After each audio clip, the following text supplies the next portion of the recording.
HHDG.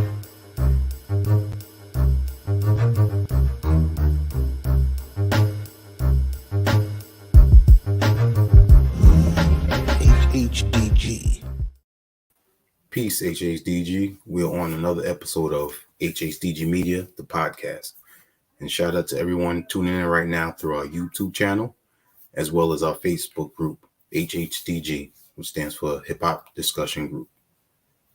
Before we get into tonight's guest, as always, got to give a shout out to the entire HHDG Media Inc. company that makes this possible.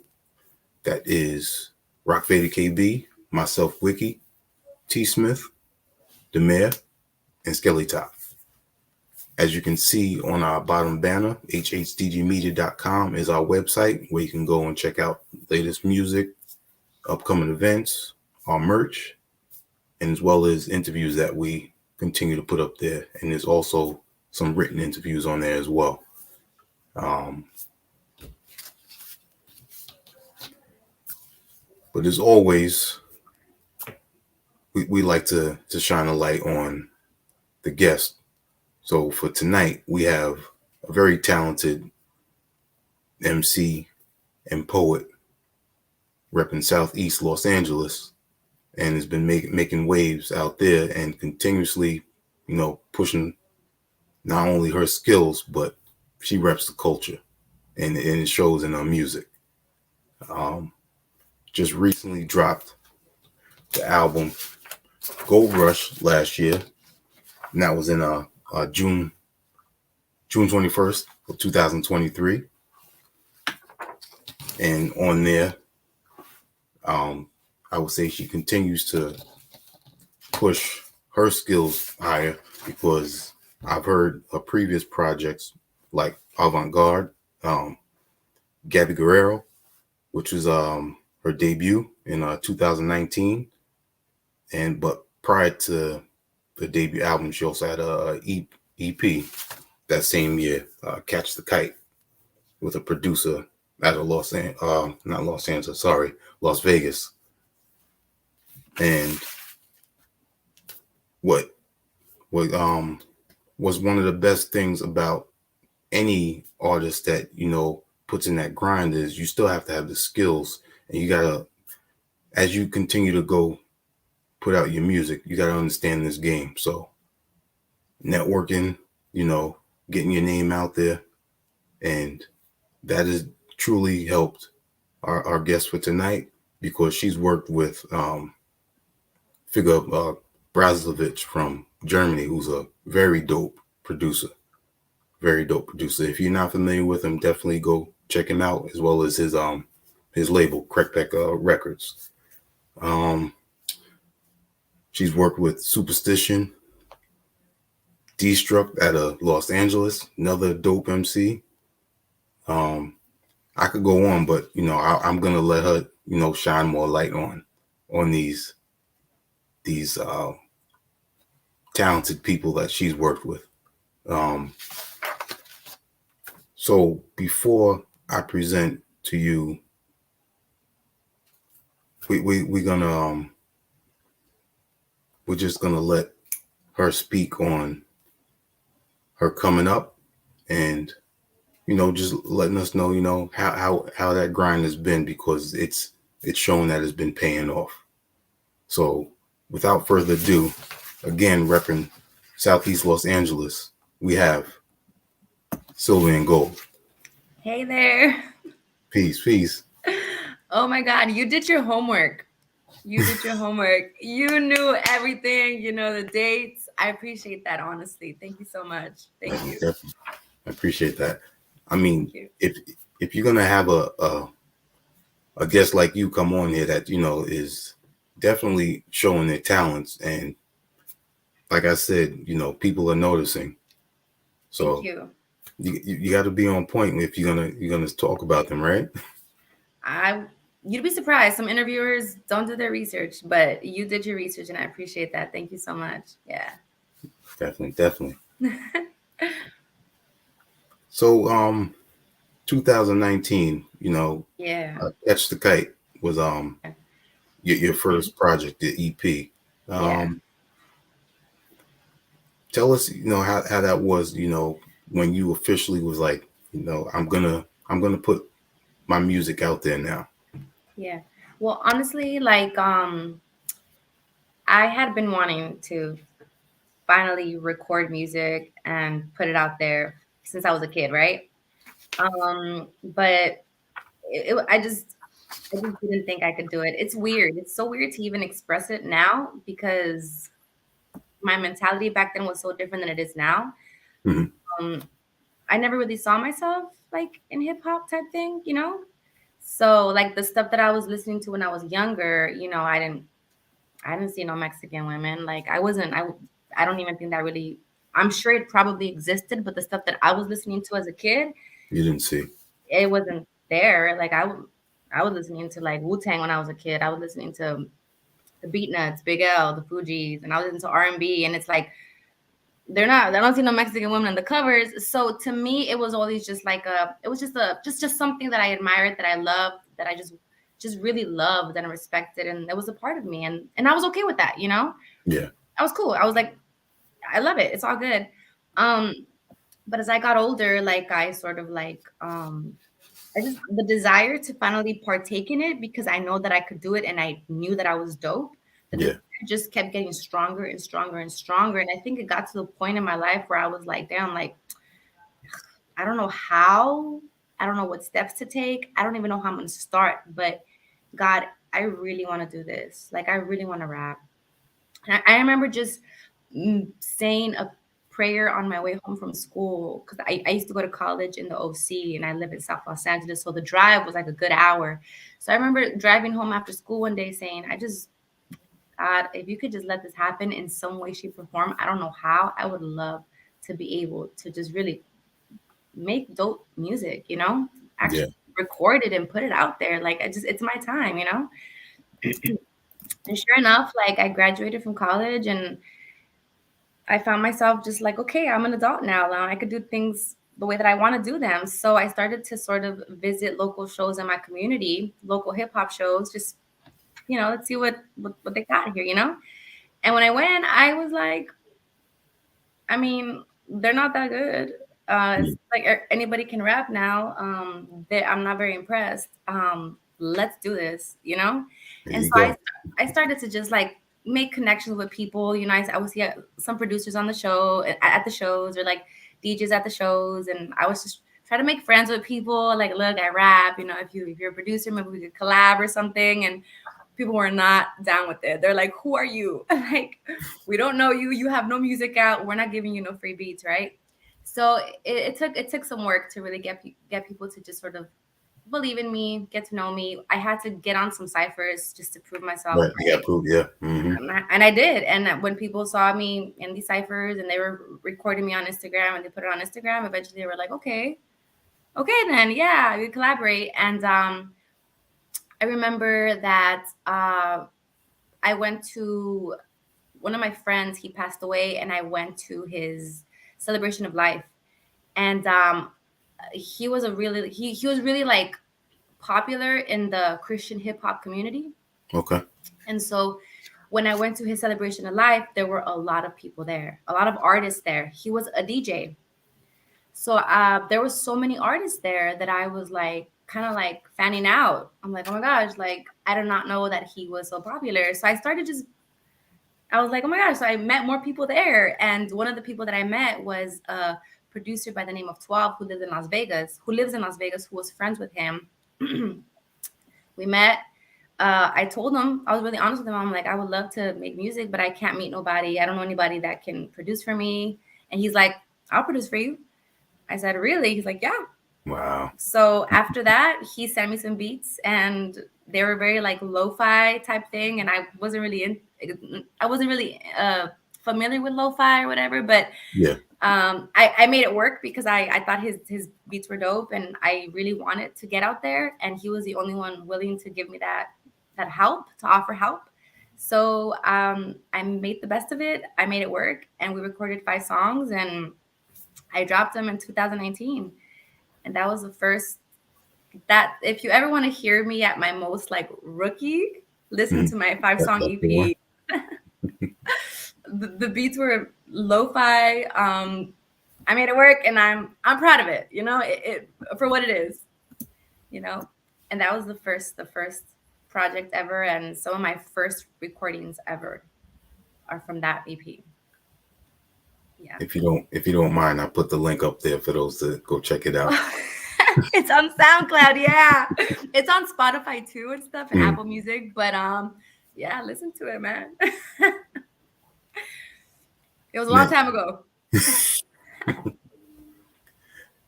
now you graduated from the University of California. What was your degree?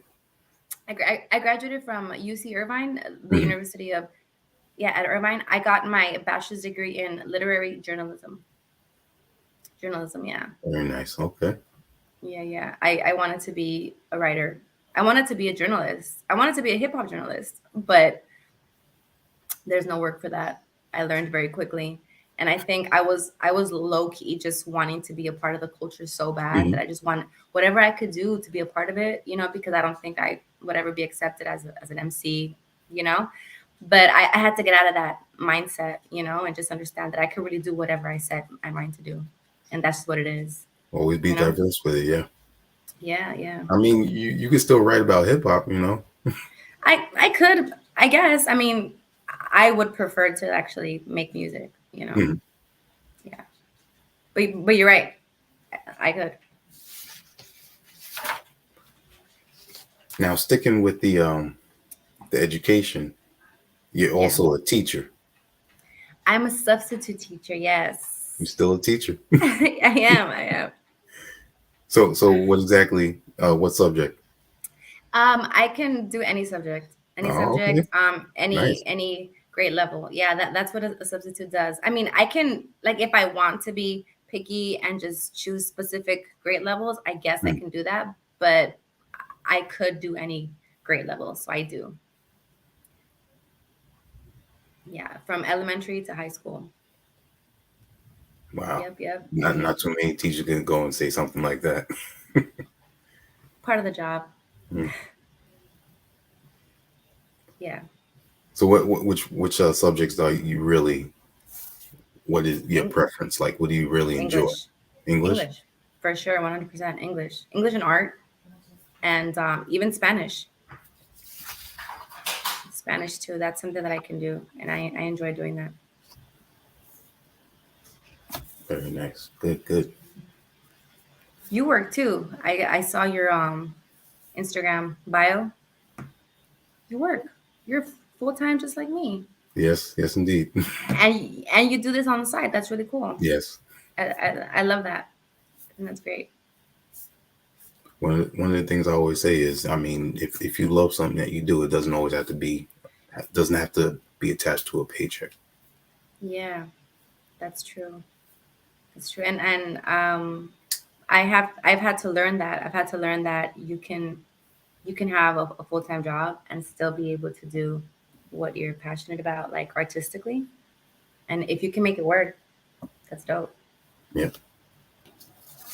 Yeah. So when I'm trying to remember. Next album was Gabby Guerrero. Yes, the next album was my second project, which is but my first full length album. Yeah. Mm. Gabby got it. I named it after my nickname because my nickname is Gabby, and my last name is Guerrero, and I just sort of wanted to introduce myself because it's my first full length album. So I kind of wanted to just, this is Gabby Guerrero, right? Yeah. Same year as the EP.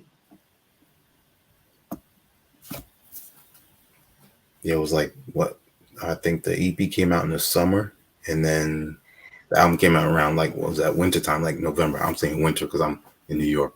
I don't know how Yeah, it is over. it's still summer in LA. But yeah, I dropped it. I dropped my first EP around August, I believe. It's been so long now. And then the album was dropped around, yeah, was it November? I think it was November the same year. Yep. Mm. Yeah, wow. 3 months later. Yeah. And like I was saying in the intro, you had the very talented and another hard worker that is always showing his skills. D-Struck on Struck, yeah. this album. Hmm. Yeah, yeah. Did you know him? Before you started creating this album. No, I didn't actually. I didn't know him. I met him because of that album. He um wanted to work with me. He wanted to work with me. He thought I was dope. He heard my EP and he appreciated, he respected me. And he said, you know what? Maybe I can help you put together a full length album. So he did. He helped me put together a full length album. He engineered me. He helped me pick the beats. He helped me with the organizing of it and stuff like that. And then we were done with it in 3 months and then we dropped it. Yeah. Nice, nice. Yeah. One thing I gotta say, and everyone that you mentioned so far witnessed your skills and were unbiased and willing to work with you, which that's a big issue now, and I'm sure back then as well. Yeah. Biased. It's real. It's weird, but it's real. Like I guess hearing it from your perspective is sort of it's interesting, but yeah, you're right. People are very biased in hip hop for sure. Now with this album, I mean, with the EP, like you're saying, it was more lo-fi, and then Yeah. with this one, it seemed like you're more in what you came up listening to. Mm-hmm. Production on this Much one. much more boom bap inspired. Yeah. So I went in. I went in on that album for sure. Even showcasing some Spanish. Hmm. Yeah, I love that song. Which one was that? Claramente. Yeah. You remember the title. That's good. Do you speak Spanish? Un poquito. Oh, that's good. Yeah. I think it's important to rap in Spanish, at least for me. For me, like. I think if a person speaks other languages, why not? I Hmm. mean, like you were saying in the beginning, when you would come out listening to music, you didn't see other people like yourself. So, I mean, if you speak another language, that's part of your culture. And 100%. I'm sure some other people out there are going to hear that and they're going to relate to it and, feel a certain way and appreciate that. 100%. Yeah. Yeah. I had to do it. As soon as I was able to record and drop music, I was like, I need to do something in Spanish. So, yeah, I had to.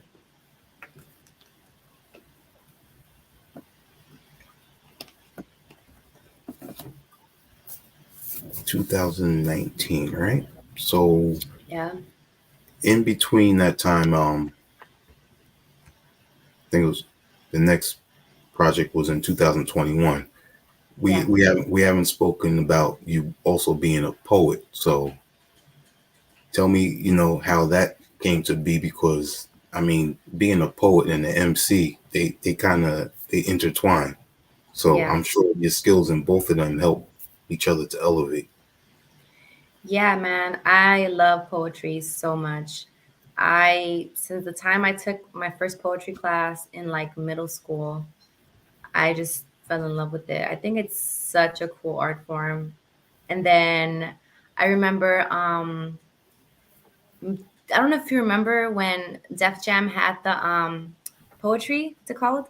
Def Def Oh, that Jam, poetry, yeah, that Def poetry, Poetry yeah. Jam. Do you remember Mhm. that? Yeah. Oh my God, that was so inspirational to me when I was a kid. I loved it. It was like early spoken word, slam poetry, just like wow, it was amazing. And even now, like now when I go back to watch some of the YouTube videos, Mhm. I love it so much. But poetry in general is a very, very old art form. Like we're talking Shakespeare, right? We're talking like old, old. We're talking the first poem ever is called Beowulf. It's poetry is like back in the days, and even when you read the Bible and you read like the Book of Psalms and the songs of Solomon and all of that is poetry. So to me, poetry is just been just a major, big importance in my life, right? And then, of course, I like to write. I'm a writer, so that's another form of writing. But yes, I was very much in love with poetry before I even realized that I could rap, you know? So I was doing spoken word and stuff in school, in college, in events in my community. Mhm. And I loved it. It was sick. But with rapping, it's not the exact same thing. They sort of intertwine, like you said, but the difference is that there's a beat. And so you can't just say a poem over a beat without Yeah. following the cadence. You know what I'm saying? And so it's a little different. It's a little different. So I had to sort of learn how to apply my poetic skills to hip hop, right? And that was something that I had to train myself to do. And believe it or not, I did. I had to practice. I had to practice a lot. So I would just go on YouTube and play random beats and just rap over the beat so that it matches the flow. And then after I learned how to do that. I had to learn how to how to style with it, right? Because we can't have the same rhyme scheme. We can't have the same cadence. That's boring. That's what the young kids are doing nowadays. They have the same rhyme scheme over and over again, and I'm like, that's not what we did back then.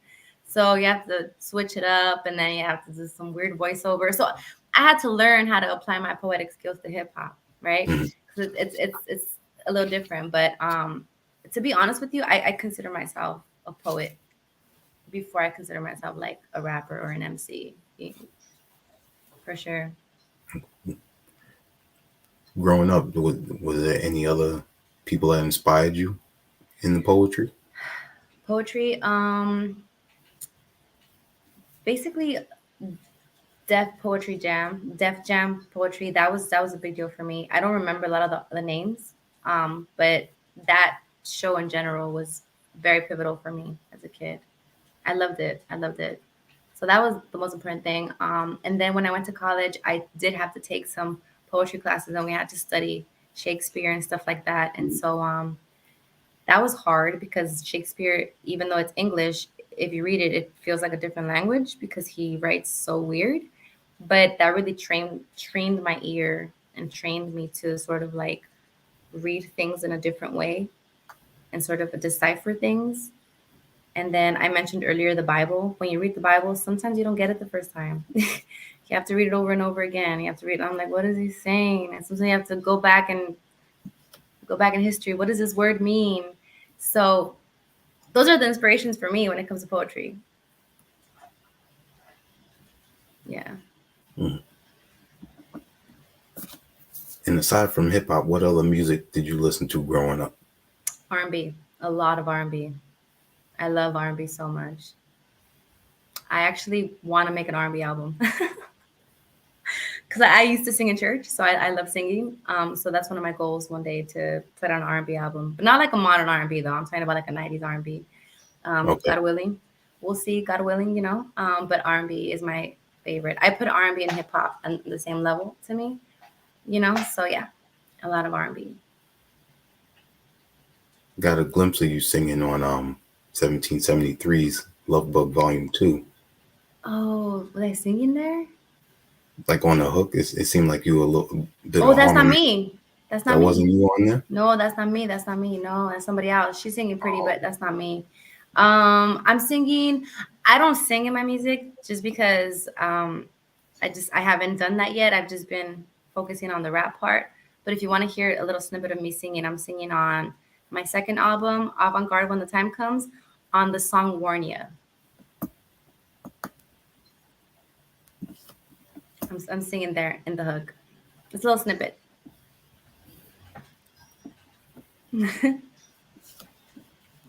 We can give him that. Yeah, but stay tuned. I will be singing more in the future for sure. Let me see.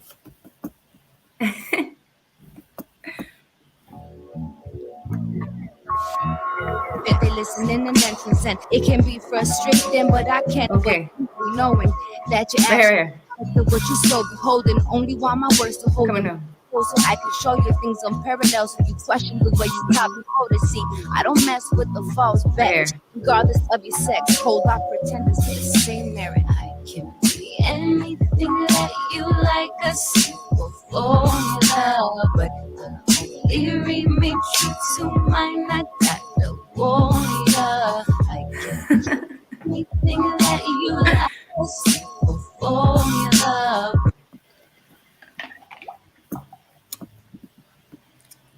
That's a little snippet. You just wait. You just wait.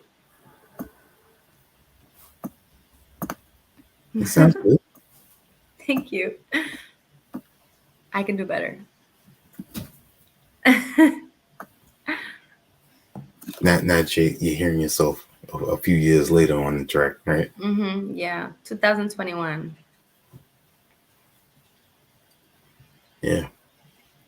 And on this album, I think you once again, I was saying before, the progression is continuously going up with each project. Thank you. Where was your direction with this one? Because I mean, the title basically means, moving forward. Yeah. So, you mentioned Figup Braslovic. I actually had him in my first album as well, Figup, and then I had him in this second album, Avant Garde. So, shout out Figup. Figup he was always very supportive, very supportive. He was just like, whatever you want, you can have. Like, he's just giving me a lot of production, a lot of support, a lot of production. Just give it to me. A lot of support, Wow. And so with this album, the second album, so I guess the term avant-garde, it's like a literary term. Of course, I would. Um, a literary term that means just like something new, something different. That's what avant-garde means. And so the part where it says when the time comes, I basically put like um my time might not be here yet, like I'm just starting out, but in the future I like I'm on my way, right? And so that's why I named the album that. And I also named it that because the very first song I recorded on the album is named Avant-Garde. So I figured since that's the first song I recorded on the album, let me name the album after the song. So I just named it Avant-Garde when the time comes. And I have some production from Figup Braslovic, but also I have a feature from One Below from Binary Star, right? Yes. And I was like ecstatic. I was ecstatic. I had because I was listening to Binary Star when I was a kid. I was in high school, right? And the funny story about that is that I had met One Below at a show at a Fat Beats grand reopening in downtown Los Angeles, Wow. like in 2018, and the only reason why I went to that event, I wasn't going to go to that event because I didn't even know about it. But my friend who passed away, the one I told you about, the DJ, he told me about this event in downtown LA. He's like, "Hey, Fat Beats is having a grand reopening today. I can't go, but you should go." And I said, "Really?" He's like, "Yeah, just go. I have to be at work, but I just thought you would appreciate it because you like hip hop." And I'm like, "Thank you, thank you." So I went. I saw One Below there, and I kind of like, "Oh my God, can I have a picture?" He's like, "Yeah." We took a picture. And then that was cool. I was like, I'm at One Below. And then after that, he started following me on social media. I followed him, obviously. And then when I eventually started to make music and promote it, he saw that I was rapping. And he's like, I had no idea that you were an artist. You never said anything that day. You just greeted me and that was it. And so I guess he heard my music. He liked it. And we became friends, And then in 2021, when I was working on Avant-Garde, I reached out to him. Actually, in the year before that. No, what am I saying? I reached out to him before that. Oh my God. Yeah, because I met him in 2018. So, and he saw all of the music that I had been dropping, my EP and my first album. And so I remember that when I dropped my first album, Gabi Guerrero, LP, I had a show during Christmas week.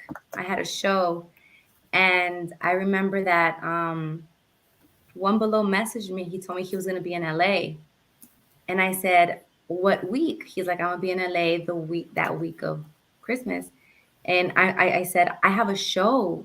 Do you want to come to my show?" And he's like, "Yeah, I'll go to your show."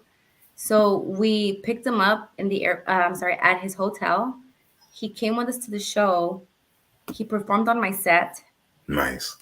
Yeah, 2019. Okay, when I dropped my first album, he performed on my set, and then we went back home, and we had like a studio set up there, and he recorded his verse there to a beat, to one of his beats, and he let me have it. So Wow. he recorded his verse on his beat, and he let me have it. And I was like, okay. So I kept it. And then 2 years later, I put it on my second album, Avant Garde When the Time Comes, right? And that's the story of how One Below got on my second album. Um, I had that verse since 2019, but I had already dropped my album for that year, right? Mhm. So we saved his verse for the second album, and then I put it on my second album. I hopped on it, and so did Destruct. Wow. Yeah, but I that was like a milestone for me to have One Below on one of my projects and to have him on my album, because he was somebody that I was, and I still am inspired by him. He's so dope. Yes, he is. Yep. I Yeah. got to meet him at the Brooklyn Hip Hop Festival. This was I want to say maybe around 2016, 15, somewhere around there. Wow. And Yeah. also who was there? Clear Soul Forces, the group from Detroit. Mm-hmm. Yeah, they were all there. I mean, it was great times. I wish they continued to do that. You know, it went on for a good few years strong. Yeah. I've never met Decompose or anything, but I know that him and One Below are still like, they're still really good friends, you Hmm. know? Yeah. But that was a big deal for me to have him on my album. I will be eternally grateful to One Below for just being down to do that for me, you know? Definitely, definitely. Yeah. Now you mentioned Fat Beats. I've never been to the one in L.A., but the one in New Hmm. York, I've countless times I've gone there and bought vinyl, seen Yeah. ciphers and stuff like that, in-store Hmm. events. So I'm just giving people a glimpse of what it was like to visit the Los Angeles location. Well, there was one in the 90s, but it closed down. Mhm. It closed down, and then they had the grand reopening in 2018, I believe. And then I don't know if it's open anymore, to be honest with you, because I feel like I passed by that area a couple weeks ago before I moved, and I didn't see it there anymore. So I'm not sure if it's still open, to be honest. But I did go to the grand reopening when it was, yeah, opening in LA. I Mm. didn't go to the one back in the days in the Yeah, 90s. I was a kid. But I definitely heard a lot of dope stories about that. Yeah, that's dope. Mm. yeah, yeah, man. Now you mentioned Figure Braslovich, but you didn't tell us how the two of y'all met. Did he you said he started hearing your music. Did he reach out to you? I met him through Destruct. Actually, Oh, okay. Destruct and him had been friends for years. And so when Destruct was engineering me, he had beats from Fig Up just laying there, and so he basically asked Fig Up, "Hey, can I share these beats with Silva?" And he was like, "Yeah, it's fine." So I did. I recorded over them, and he liked it. It was cool. And I Wow. guess that was like the beginning of, I guess, our relationship. And then for the second album, he actually like gave me the beats himself, as opposed to like me getting them from Destruct. So the second album was just so dope that he was just like, for you, you know? That was Hmm. cool. So yeah, that's how I met Fig Up. That's dope. That's dope. Yeah, Fig Up is Shout dope. out to shout out to Destruct, who also has an album out right now. Sharpshooters. I'm in the Definitely check album. that out. Yes, you are. Yeah. I'm in the album. Yeah, that song was recorded a while ago. Just so you know, I feel like it was recorded like in 2021. Hmm. Yeah, Yeah, that's a dope new project right there. yeah, yeah, for sure. It's been a while. I have to re-listen to my verse. been a while. I will do that soon. Now, when it comes to writing songs or Yeah. creating a project, what's your process and also your inspiration? It's a good question. Okay, so every song is different, right? So if I'm going through a really, really, really, really, really, really hard time, all right, I'll just write. Um, or if I am pressured to write because I'm in the studio and I have to write a verse on the spot, then Hmm. I'll write it on the spot, whatever. So there's different methods to different situations, right? Like for example, the song from this album that I just dropped from Gold Rush, the song, let's see, which song should I pick? Dear Summer Baby. Dear Summer Baby, that one I wrote because I was really depressed. I was really, really depressed. And I just so happened to be sitting outside of my house and it was a beautiful summer day. And I said, you know what? What am I complaining about? The sun is so gorgeous and it's hitting me and I'm alive. So I wrote the entire song in that sitting. But then the song for the another example is the song Joints to Sade from the album. I Oh wrote yeah. that I wrote that song the night before I had a studio session. I had booked a studio session and I said, okay, my goal is to record 3 songs in the studio session, but I only have 2 written. Let me write this song right now because I have a studio session tomorrow. So I sat down on my couch and I'm like, I started playing the beat and I'm like, let's write. I have to finish this song now. Right. So I wrote Joints to Sade on the spot right there. I had to do it. So there's different methods based on what I have to do with the whatever, based on the situation, right? So I can get really just deep and emotional. There's some songs that take me weeks to write. Hmm. I can write it in one sitting. Like for example, the song "You're Mine" from the Gold Rush album. That one I probably wrote like I wrote that song in increments. I wrote it like 4 bars here, 6 bars here, 2 bars here, because I wanted to write a love song, but I wasn't really feeling very lovey at the moment. You know, I was going through a hard time, but I really wanted a love song in my album.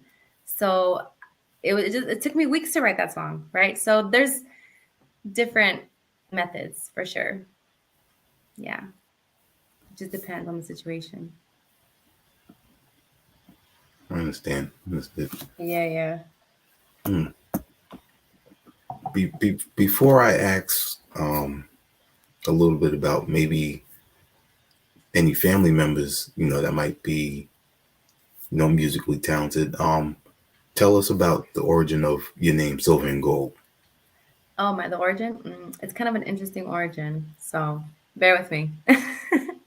So I got married very young when I was really, really young, right? And when I got married, I took my husband's last name, right? And his last name was Silva. And so for a long time, for years, my Instagram handle was Silva and Gold, right? And that was just my Instagram handle, and that's how I kept it. So I got divorced very young as well, but I kept my Instagram handle Silva and Mhm. Gold. But I had 2 A's, so it was Silva and Gold. So it was Oh, two okay. A's, right? And I left. That was my handle for years, and so eventually, when I started to book shows, people and promoters were asking me for an artist name, but I didn't have an artist name. So one of my friends suggested that I keep my Instagram handle, right? And I said, okay, I'll keep my Instagram handle. And then my other friend suggested that I remove that extra A. So that way it looks more like one word, like it's more cohesive. And so I removed that extra A and I kept Silva and Gold. And I kept it as that. Look at that. And it's weird to be honest. It's a weird origin. Sometimes I'm embarrassed to talk about it, but at the same time, I look at it as you know what, I turned something that was bad in my life into something good, right? I turned a sort of a traumatic experience in my life and I turned it into gold, you know, and that's what I did. But because it wasn't until after I got divorced that I decided to really pursue my music. So yeah, that's how I have Silvandgold. There you go. And my ex is okay with me using it, by the way. So I asked him. He said it was fine. No harm there, right? He was okay with it.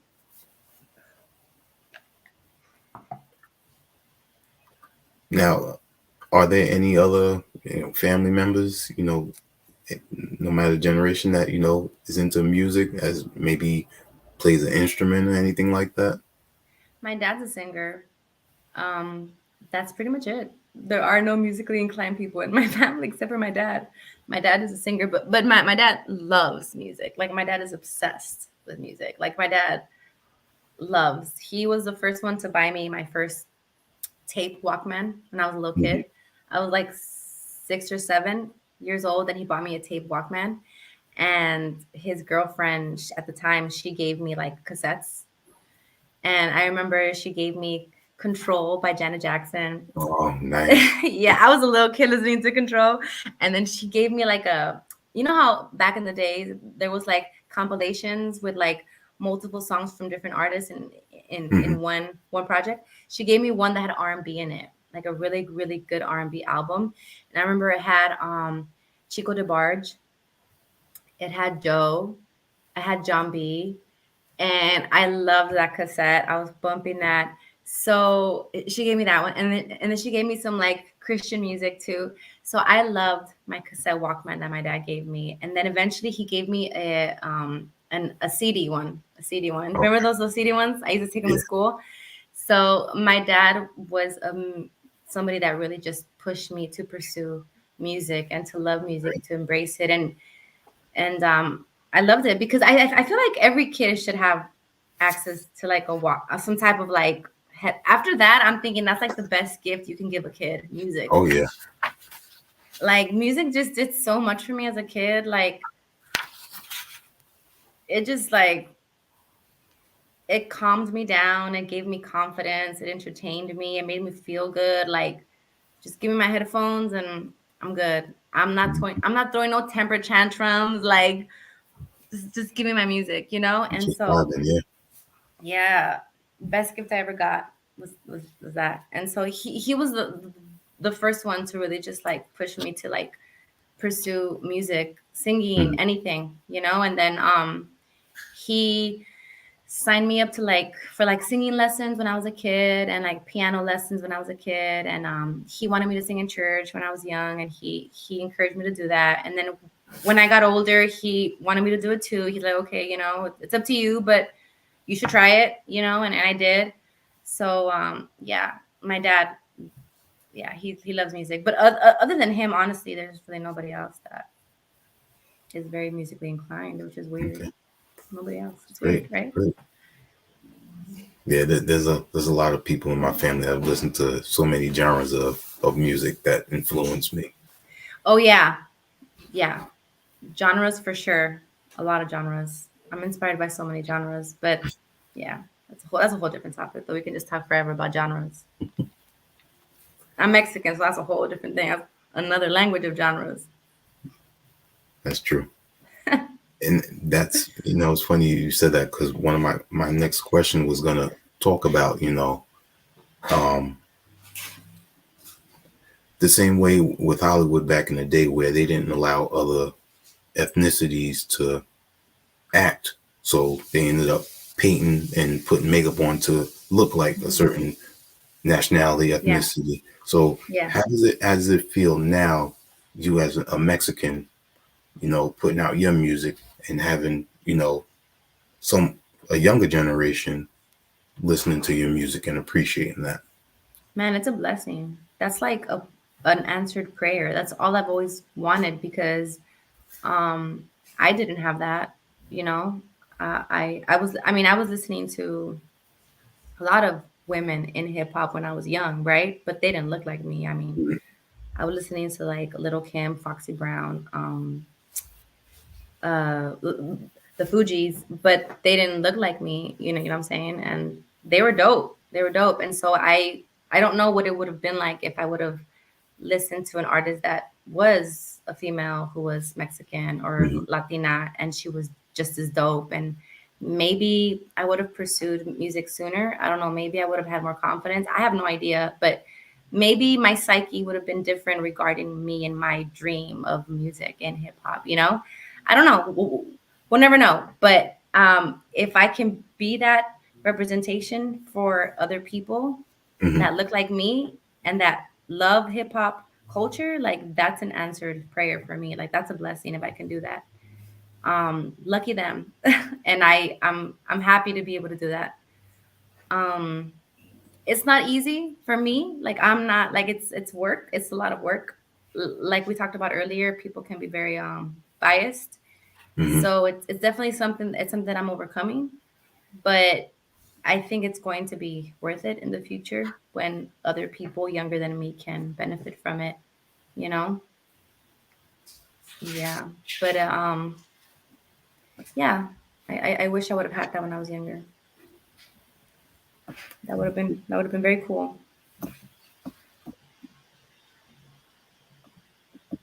Before we start talking about the new album, or Yeah. what?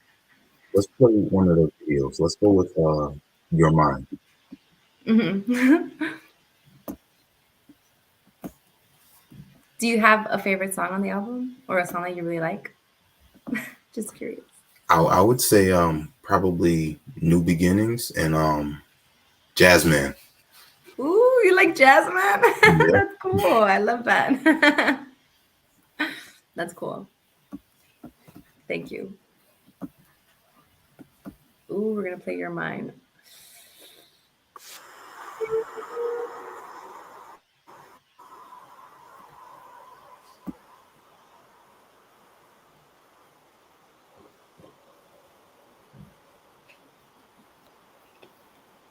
Produced by Frank Lucas.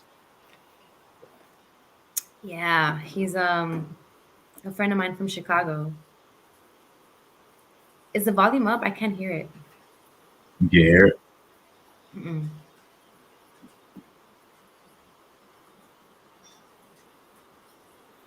Oh, it's still low, but it's okay.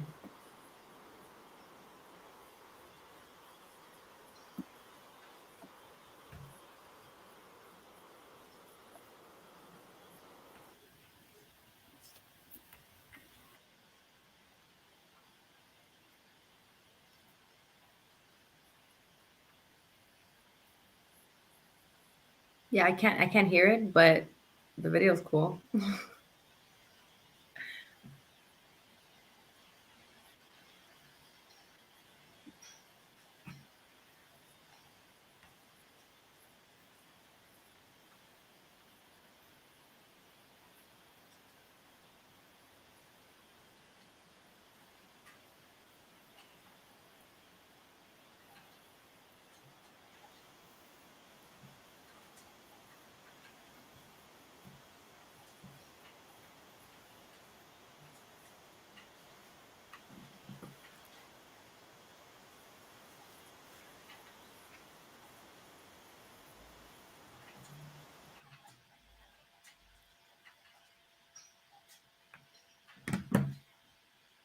I wonder if the listeners can hear it.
There you go. There you go. Mm-hmm.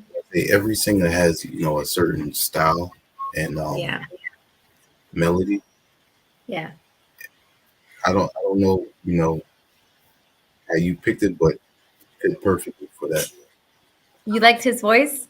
It Yeah, fit. right. It's cool. Yeah, it's really cool. He did a very good job. He did a very good job. Yeah, he heard my verses and he's like, I got it. He started writing. He wrote the hook and everything. So That's it's a good dope. song, right? I love Your Yeah. Mind. It's my favorite. I think it's my best love song I've ever written thus far. Yeah, it's a good song. I love it. I think good love hip hop songs are very. They're supposed to just hit. Hmm.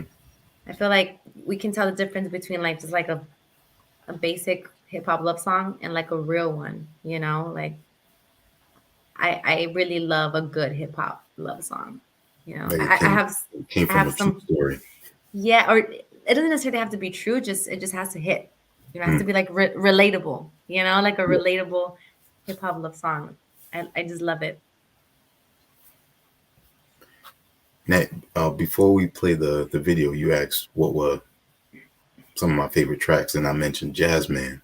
Mm. Shout out to Kid Abstract who's on there. Um, Kid Abstract, yeah. you performed with him as well as That's One from People Under the Stairs. Yep. Tell us about that. Oh my God. Another milestone. Another milestone. First of all, shout out to Des One. I know his father's in the hospital right now, so Yeah, I, I just hope everything that that's meant to happen happens, and I hope that there's everybody's at peace, because it must be very hard, But when uh Kid Abstract, he told me, he's like, hey, do you want to do a show with 1773? And I said, yeah, I'm down. He's like, okay, cool. So he put together the show, and then he messaged me like maybe like I want to say like a week and a half before the show, and he's like, hey, I think I'm gonna ask Best One if he wants to do like a DJ set. And I was uh, like, dude, you have to ask Best One.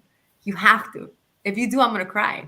And he's like, I'm gonna do it. I'm gonna do it. So he asked him, he agreed, and he added his name to the flyer. And I started tearing up. I was like, oh my God, what, you did this to me? He's like, yeah, don't worry, I got you.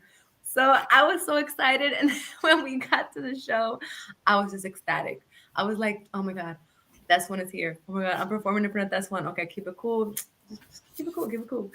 And then when I performed, I didn't know if he was there or not. I guess I didn't see him in the venue. But yeah. I was like, you know what? I'm still gonna do it. I performed, and it turns out that he was backstage the whole time and he heard me. So that Oh, was wow. dope. Yeah, he liked it, and I was just grateful. And then he did his DJ set, and I got to talk to him, and that was just again another milestone. Just to be able to chop it up with That's One. I never got to see People Under the Stairs live, Neither have ever. I.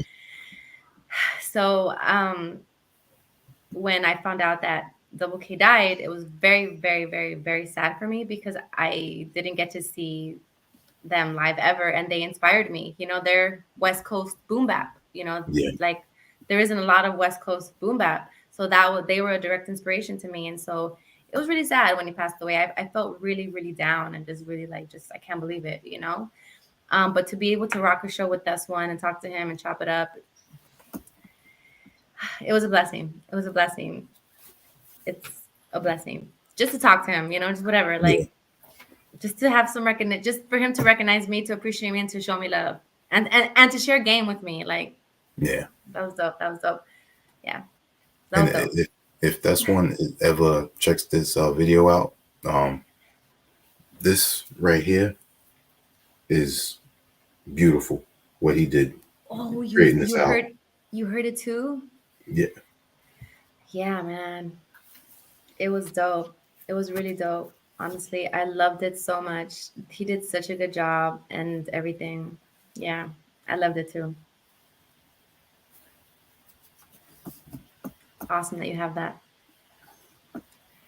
yeah. I'm a big People Under the Stairs fan. Me too, man. I'm a big People Under the Stairs fan. They have inspired me very much. I I feel like I take a lot from them and I sort of apply it to my music. Yeah, I'm a big fan.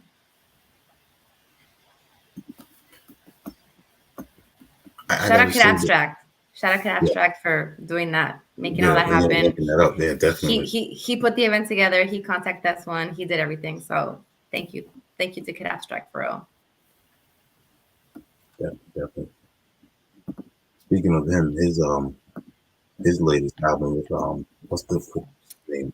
Lopez? Am I saying that right? Yeah, Leo Lopez. Leo Lopez. Yeah, there you go. Yep, another Yeah. dope project. Oh yeah, he's dope. Kid Abstract is dope.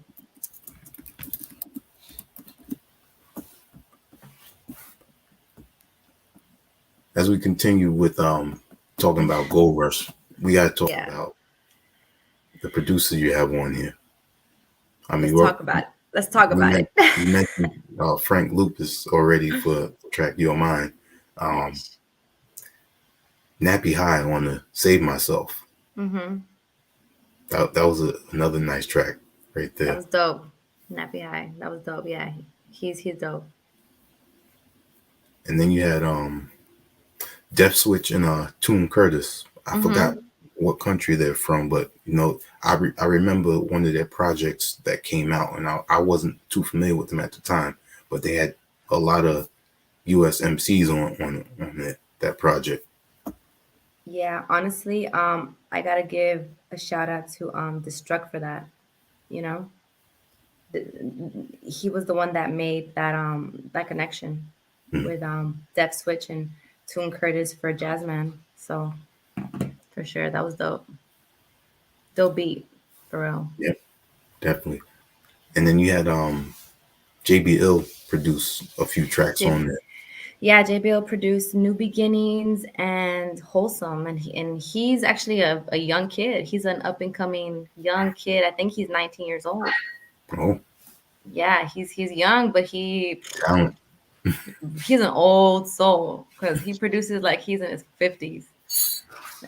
Like he was born, he was raised in the 90s and he wasn't. He's 19, you know? So he's very talented. He sent me those beats in 2022. Hmm. And then when I heard them, I chose two that I loved and I wrote to them, and New Beginnings and Wholesome. Yeah. So shout out JBL being so young and so talented.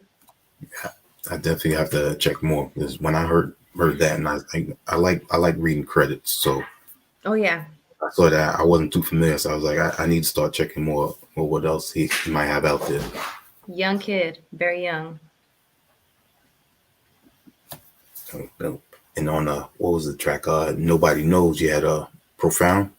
Profound intro. Profound Yeah, intro. he's Yeah. my homie from the Valley. He's in Southern California. You know, he's not super out there. He just does his own thing. But he did send me that beat one time, and that was good for me. I did a song with him too the previous year in 2022, Mhm. and again, he doesn't really drop any music, right? um he's not really out there like that, but that is a really cool song that we did together, and I really really like my verse, and I think I want to shoot a video for my verse now that I think about it, because I really like it. It's called Make It Out Alive. So it's profound intro featuring myself, and but yeah, he produced Nobody Knows. That's an interesting song, right? Yeah. Nobody Knows, yeah. Shout out to Profound. Who else? Oh, Keith Rice for the Keith Rice. Pendulum track. Pendulum, yeah. Pendulum was he did that beat on the spot. Like Wow. while he was doing the beat, I was writing the verse. Like he literally like got the drums out. He was like moving stuff in the computer, and Mhm. while he was doing all that, I was on the side just writing the. So he did that for me on the spot. So shout out Keith Rice.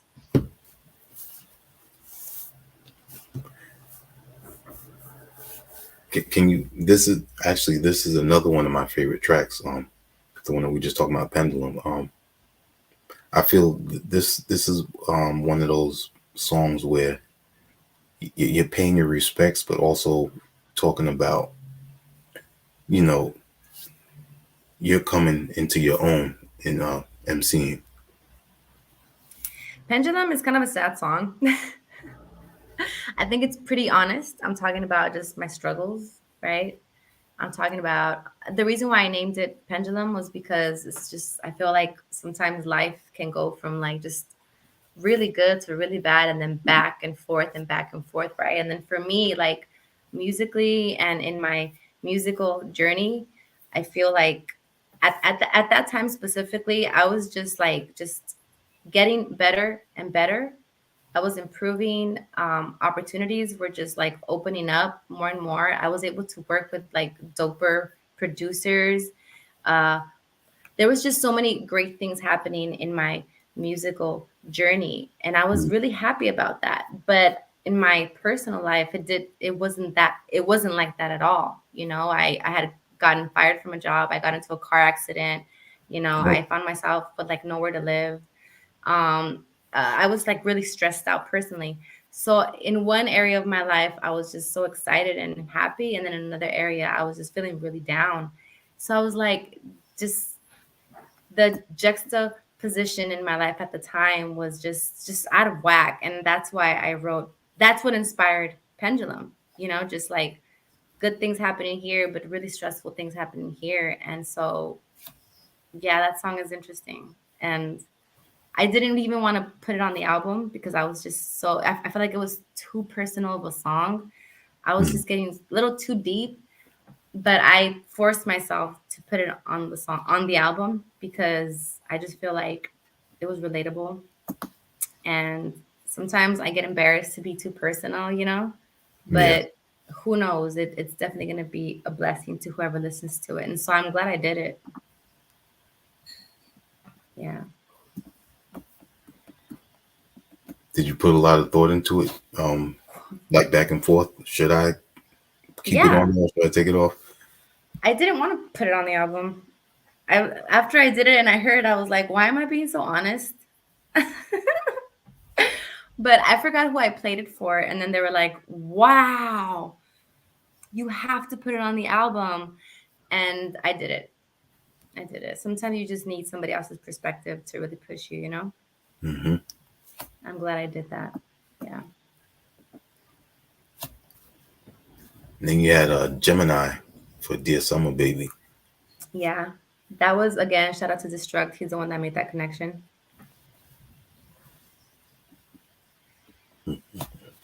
And one more. One more. Superstition. We can't forget about Yeah, Superstition. about Superstition. I was waiting for you to talk about Superstition. I was like, when's he gonna mention? When's he gonna mention the OG? You know, a, a little bit of him, I'm reminded when I hear you rhyme, because as in his stages of, age and everything, his music is still relatable. And I get glimpses of that listening to your music. Yep.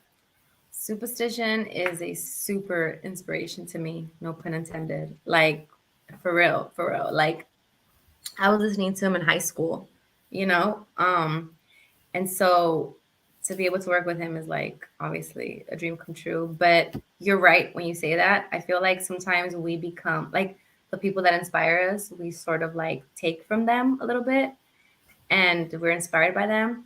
And I am definitely inspired by Superstition. Like I feel like you're right. Yeah. He's very conceptual, Hmm. in his songs. I feel like every song that he does has a concept.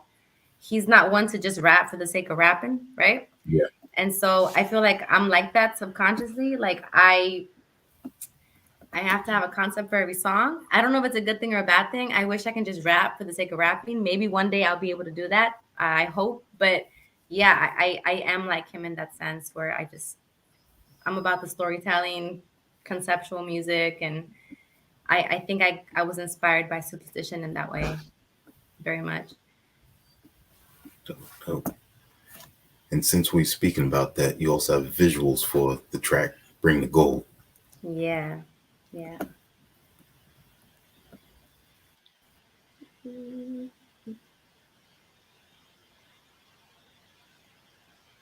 For some reason, I can't hear it.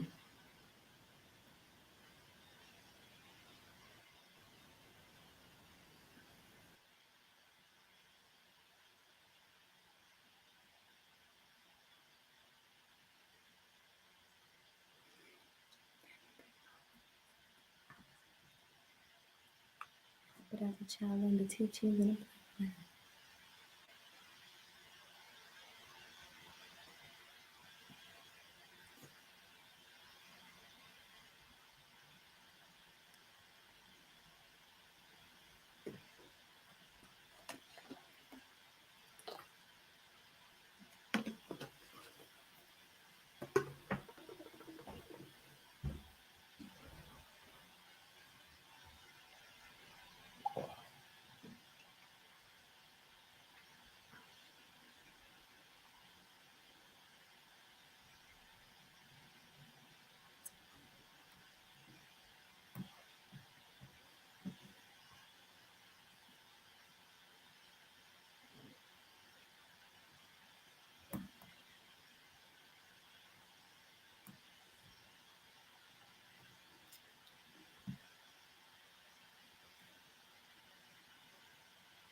Bring the thank gold. you. I can, yeah, produced by And Superstition. and I noticed in the song when I first heard it, you spoke about him sending you the message. So tell us about that story. Oh, oh my God. Okay, so so I started following him on social media, obviously because I'm a fan. So I follow all the people that I like on social media, and I was just, I would just tag them and stuff like because what I do sometimes I put like a song I'm listening to. I share it on my story, right? Like if I'm in the gym and I'm playing a song on Spotify or whatever, I'll share it on my story and I'll tag an artist, right? And I would just tag him whenever I would play his music, right? And then I guess he followed me back and he heard some of my songs on his own. And I think it was the song Warnia from my second album, Avant Garde When the Time Comes. Warnia. He heard that song and he really liked it. And he messaged me and he's like, "Hey, I have some production and I'm gonna send you 5 tracks." Um, and I was like, "Yes, you can do that if you want, for sure. Yes." So I was really excited. And when he sent it to me, I was freaking out, right? And then when I finally got the email, I started crying. Started crying because I was like, "Oh my God, Superstition just sent me production, 5 tracks. Oh my God." So I was like, "What am I gonna do with these songs? What am I gonna do with these songs? I don't want to mess this up, right?" So for Hmm. a long time, for a long time, like for months, I was just sitting on those beats because I was kind of like, "What am I gonna do with this? Like, I don't want to mess it up, you know?" Until I think it was Kid Abstract that was like, "Dude, like, do something with them," and I said, "Okay, fine." So I just chose two of them. I wrote to them and I decided, okay, I'm gonna put them on my next album, and I did. I did, and he liked them, so that's all that mattered. Superstition approved. So again, milestones. I couldn't believe it. That's So dope. so That's dope. excited to have Superstition on my. Yeah. And I saw on IG, he said, he wants, do more work with you. So I look forward to that. Yeah, man. I don't want to say nothing. I don't want to ruin the surprise, but there's some stuff coming. Some stuff Oh, that's already been recorded. So hmm see, look out for some stuff. nice, nice. Mm. Yeah. And there is one more producer that we did not mention, and this track means a lot. The track "Struggle Meal," produced by, Mm. and correct me if I'm not saying it right, Anno Domini. Anno Domini. Yeah, Anno Domini. Anno Domini. That again, that connection was made by Destruct. hmm Destruct Anno Domini. He doesn't really put a lot of stuff out again, but he killed that beat. He really did. And I have two of my favorite like features like on that song. Like I was grateful to be able to have 60 East and Taylor Gray on Yeah, the album. Taylor Gray is a pastor. He's a pastor, you know? Yeah. And he's been doing this for years, for a long time, and he's always been dope. He's never folded, he's never changed up his style. He's always been just like real and so dope. And he's a husband, he's a father, he's a pastor, and he still raps, like, and he does it very well. So to have him on my album was definitely. very dope. It was dope to have him on my album. So shout out That's Taylor dope. Gray. And then 60 East again. 60 East. I don't know if you know who 60 East is. He's I do. from Southern California. Yeah, Yep. he has Ontario area, right? curated an entire festival in Southern California. So he's been very supportive too. So that's probably my favorite features I've ever done was Taylor Gray and 60s. Dope. Yeah. I was very excited about that. Yeah. And Anno Domini, I feel like he doesn't put out that much music anymore, but he's been around for a while. For a while. Anno Domini's been around for a while. I'm super grateful to be able to have some production from him for sure.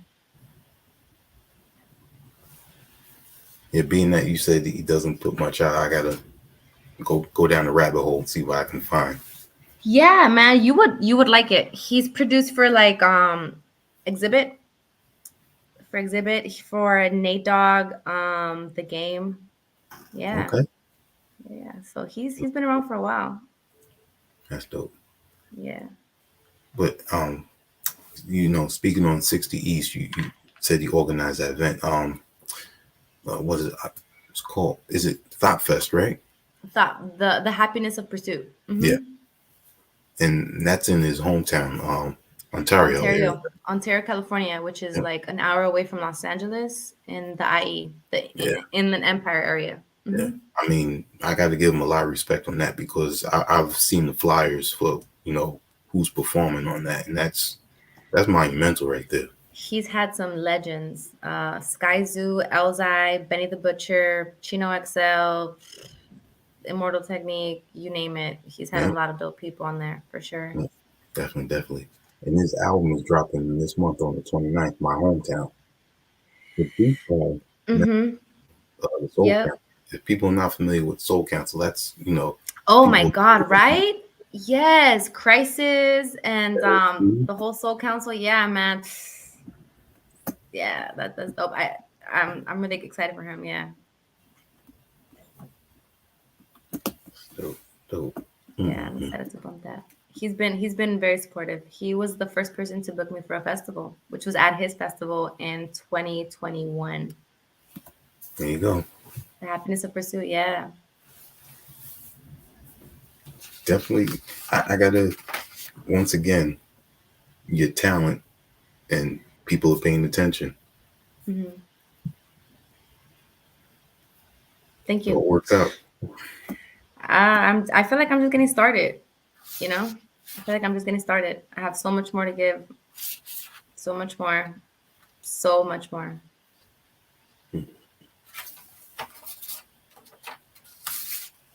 And what about the track you did with 1773 out of Chicago Yeah. on that Love Bug Volume 2? Hmm. What was it? Solar Opposites. Solar Opposites. Yeah, that was Oh, and I also did another. I've done a lot of features lately. I forgot how many features I've done. Yeah, 1773 Solar Opposites, and then after that, I did a song with Napoleon the Legend on his Mm-hmm. last album. Yep. So that was Napoleon the Legend. I was blessed. I was blessed. So shout out to him. Shout out to his DJ, Crazy Bizarro, Crazy and one. Yep. Bizarro, and of course 1773 for the feature. Yeah. The reason why I thought about those two at the same time was because they're both like love songs type thing. And so I was like, why is everybody hitting me up for love songs? Okay, let's do it. So but they were both like a different topic, you know. I had to get creative with the Napoleon the Legend song because it was very lovey, and I was like, I'm gonna talk my shit. I'm gonna talk my shit on this song. So I did, and they liked it, so that's awesome. Yeah. So yeah. Another milestone to work with Napoleon for sure. Definitely. Definitely. Yeah, man, And he's so dope. did you hear the remix to Solar Opposites on the I remix did. project? I did. Yeah, I did. It was dope as well. Yep. Yeah. Did you hear the whole project? Of course I did. Okay. Yeah. With Najma Nefertiti, she's so dope. I Yep. was yeah. Of course I did. So you heard a familiar voice on the first track then? A familiar voice on the first track? I don't remember. Who is it? It Let me was check. me. What do you mean? It was go listen to it again. Really? Yeah. Wait, Love Bug 2, the remixes or the original or the other On the one? on the remix. Oh, the remix. Joe said he had a surprise for me when it was With coming out. And Joe's Friendly Fire remix? Is that you?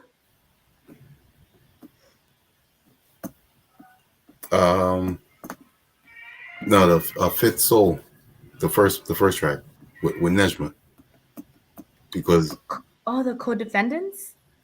yeah, because Is I that actually you? yeah I interviewed them recently. Wow. So when you listen to the part where Nejma gets a shout out, that That's was you? me talking. Wow, that is so sick. I did not know that. I'm listening to it right now. So your voice is on there. Yeah. Are you in the intro? Oh, that's you. She killed that too, man. Dope work, man. But we gonna get into it. Oh, that's so cool. That is super cool. Are we on the same album? We are. That's cool. That's cool. Thank you for sharing that. Hmm. I love that. I feel that you marketed your new album, the way it should be. You have great visuals. Um, like again, the music's relatable. Got the boom bap in there. Dope features, and Thank you. everything. The sequencing of each track, flows through properly. Because that's another important aspect of when you creating a project. It's not just each song, but how it goes into the next one, or if you have certain interludes and the mood of the album too. For sure. I completely agree. Completely agree.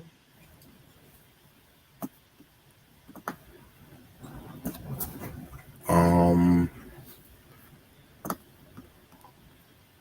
One thing we didn't talk about, and not it's always important, I feel, with music is Yeah. album covers. Oh, yes. Let's talk about it. I don't know. How do you pronounce the person's name that did the photography and the layout? Oh, Zombiac. Zombiac. Okay. Yeah. For Goldrush, right? Yeah. Zombiac, yeah. So what was the vision for that? Zo- so Zombiac did the photography Hmm. and the layout. So he pretty much did everything. He took the photography and the layout. Okay. So I really wanted to shoot it in my room. I wanted to be very like just homey. Hmm. And the reason why I wanted to do that was because like my very first album, Gabi Guerrero LP, that one I if you notice in the front, I'm standing outside, Yeah. right? I take that picture outside in South Central area. And then for my second album, I'm inside of a living room. I'm in a couch, right? Hmm. And then for this third album, I'm inside of a bedroom. So I go from being like on the outside looking in Ah. to being like a guest in a house, right? But I'm still just a guest. I'm in a living room. I'm not in a like a personal area like a bedroom. I'm still like in a public space within a home. I still have my shoes on, so I'm clearly a guest. And then in my third album, I'm inside of my bedroom, without any shoes on, just in my bed. So I go and I feel like that's basically like storytelling of my journey in hip Journey. hop. Yep. I Hmm. went from being on the outside looking in to being a guest to doing whatever I want to do in the comfort of my own space, finally calling my own shots, right? And so that's why I shot it in the bedroom, in my bedroom. That was that was the concept behind that. Oh man, I love that you Yeah. shared that. Yeah, yeah. That's I, I great. re- I really I really felt that way about this album. Like I think the first two albums, I had shout out to Destruct, I'm saying he really like just took me in and helped me out, but I feel like I was still being sort of like guided, Yeah. sort of like being sort of like guided as opposed to me just having all the say. And so I was okay with that at first, but then I learned a lot and I realized what I liked, what I didn't like, what I wanted to sound like, what I didn't want to sound like, how I wanted to do things.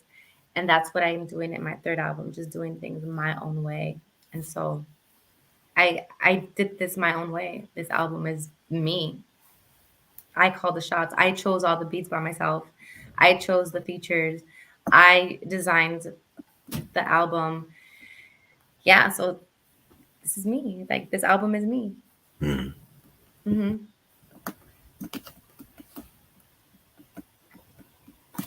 Now, with that same progression, do you feel that overall in your life as well, you have a similar progression? In my life, like in my Yeah. personal life, Hmm. I mean, absolutely. The older I get, uh, the more I learn. The more things I go through, whether they be good or bad, the more that I develop as a person, the more that my character is molded, right? So Hmm. yeah, 100%. Great. That's great. Yeah. I mean, everyone's not gonna have that answer, so I have to ask. Oh, interesting. I mean, I would think people would get better as they get older, You but I would don't think, know. yeah, I guess that's not always the case. yeah. I do feel like I've gotten better, so thank God. Great, great. And you mentioned doing more guest features. Is there any features that you can talk about that are coming up? Yeah, why not? I'm just gonna say one, just because Okay. I don't want to say many. Napoleon the Legend Uh-huh. on one of my songs, so look out for that. That's dope. Hmm. I'm pretty excited about that. That's another person whose skills and work ethic I respect. Oh my God, yes, very consistent and very professional too. Uh, Very professional, very professional. It's Inspiring. it's yeah. The way that he communicates with me is so just real. He's just real. Mhm. professional. He's just very great. He's a really nice person. And when I say inspiring, I'm also saying for myself because I'm not just because of music, but the way he presents himself, the way he Hmm. handles his business with the music. I mean, that goes, you know, beyond just music. That's just in general, Yeah, overall, how you carry yourself. yeah, 100%. He really is that way. That's dope. Yeah, he is. I hope you can interview him one day if you haven't yet. Oh, I Oh, you actually, have? Awesome. I love that. here's the great part about it. It was Napoleon and Nejma at the same time. Oh, nice. That's I'll sick. send you the link for that one. That's sick. I love that. That's awesome. I love that. Great, great. The album Gold Rush. We spoke a lot about it, and I definitely appreciate Silvandgold taking the time to speak with us about Thank you. her progression as well as the new album. And we definitely look forward to having you back on here. And Thank you. for those that have not heard the album, I put the link out there for you to go check that out. It's on our Bandcamp. You can go support that directly to her, not Thank you. just to go Yes. out there and stream it. And they're not making much money off it that way. Well, thank you so much for saying that and for putting that link for sure. Definitely, definitely. The floor is yours. Give you shout outs and where everyone can reach you. Thank you to all the listeners and the supporters. Like you said, um, Bandcamp direct from the artist is the best way to support. But if you can't do that, that's fine. Stream my music, stream it, just stream it. Tell your friends about me, and just know that this is just I'm just getting started. I have much more to give the world. So I'm from Los Angeles, but I recently moved. I moved to Northern California less than a month ago. So I'm living in Santa Cruz, California right now. And I'm pretty excited. Um, Mm. I'm pretty excited to be here. It's such a beautiful area. It's so different from South LA. It's pretty, really pretty. And so, yeah, it's so different. But I do have a show coming up in 2 weeks. I have a show in my hometown of Los Angeles and actually downtown LA. The name of the show is called Gooch House. Shout out to my friend Apollo and his girl Kimmy for putting this on. It's going to be on Saturday, the 30th. So if you are from Los Angeles, this is the last show that I booked before I moved. Mhm. And so I'm pretty excited to do it. Let me give you guys the exact address. I believe the tickets are on sale now, but the actual event is donation based, so you can pay at the door. And what do you call it? Yeah, I'm super excited. So we have Sayla, who is Lauren Hill's daughter. She's gonna be there too. Mm. There, her cousin Zuri Marley is gonna have a DJ set there. Just to name a few, and then myself. And there are guests. I'm gonna bring guests with me to perform on my set. So I'm excited Nice. for that show. I'm excited for that show. My friends are gonna be there. And again, if you have never seen me perform and you're in LA, pull up to Gooch House on the 30th in downtown Los Angeles. So yeah, and shout out to the city of Santa Cruz, my boyfriend Alwa for all his support and everything. So yeah. That's why it's always great to be able to experience an artist perform. Hopefully, one day I get to see you perform. Thank you. And you're right. Honestly, like we were just talking about how I never got to see people under the stairs perform. And I think that's something that I'm always going to regret. Right.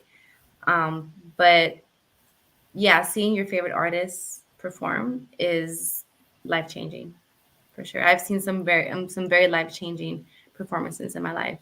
And somebody who I haven't seen perform actually is Superstition. And we were talking about it, him and I'm like, I would love for you to come perform in LA somehow, Mhm. some way, or even up here up north. Like, but we have yet to make that happen. But yeah, if I was to ever see him perform, I know it'll be just a dream come true. So yeah, you're right. There's something so life changing about seeing an artist that you respect and you love perform live. Yeah, it's always great. Yeah. Now, before we go, before we got on, you mentioned being in my hometown of Staten Island, New Mm-hmm. York before. Uh, Yeah. tell us what happened. So, okay, you have to take like a boat there. Yeah. So we took a boat thinking, let's just go. Let's just go see what it looks like, right? Staten Island, Wu-Tang, let's go. We went, it was scary. It was so scary. It was just scary. I was like, I don't want to be here anymore. And I'm from South Los Angeles, so I'm used to this. I'm like, but I did not see this coming. I was scared. Is it always kind of like grim? How far did you get once you got off the ferry? I don't remember.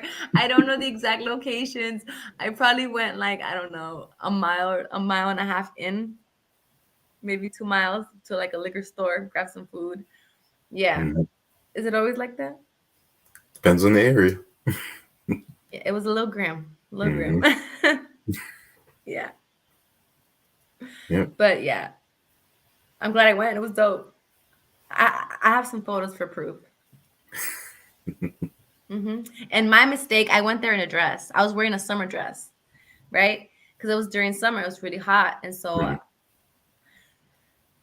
don't wear a summer dress in Staten Island. You stick out like a sore thumb. You look like a tourist. I was like, what was I thinking? I didn't know what I was thinking. So next Well, time I go, I'm just gonna dress normal. you should see how that area is now with the tourists. There's people there now? Yeah, it changed it a lot in that area where the ferry's at. There's a lot of businesses Mm. over there too. There's a little mall over there too now. Hmm. Okay, so maybe a summer dress ain't so bad. No, I'm not gonna go in a summer dress. None of that. Never again. Never again. Mm-mm. I was scared. I was scared. One time experience. There you go. Now I know. Silvandgold, once again, thank you for your time, and I will definitely continue to be playing your music and Thank look you. forward to more that you have in store that you spoke about on our interview. For those that didn't get to listen, this will be up soon, and you can definitely check out and get more insight into who she is. Thank you so much. Thank you for the interview. Thank you for everything, for your support and for listening. And yes, stay tuned. You're welcome. And Thank on you. behalf of HHDG Media, we're going to say peace. Peace.